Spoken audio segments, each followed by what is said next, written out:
తెలంగాణలో గ్రామీణ ఆర్థిక వ్యవస్థను ఇలా విధ్వంసం చేస్తుంది కాంగ్రెస్ పార్టీ.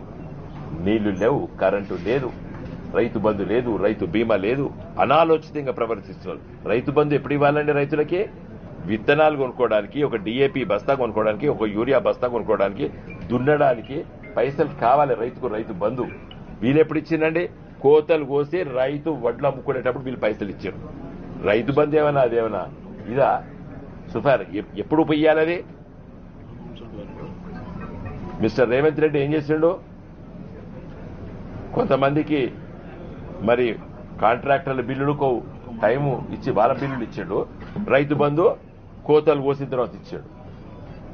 ఇది మిస్టర్ రేవంత్ రెడ్డి విధ్వంసం తెలంగాణ ఆర్థిక వ్యవస్థను.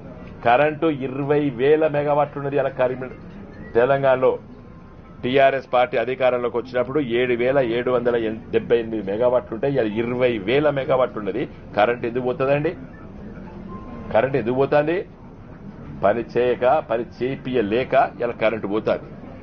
మోటార్లు గాలిపోతాయి.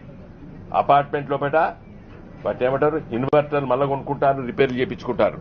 కరీంనగర్ నగర ప్రజలు నేను మన దాని పేరేంది, మన టవర్ సర్కిల్ దగ్గర వేరం, మేమందరం కలిసిపోయినాం. హరిశంకరు, మేయర్ గారు, మా జిల్లా అధ్యక్షులు, మేమందరం తిరిగినాం టవర్ సర్కిల్లో.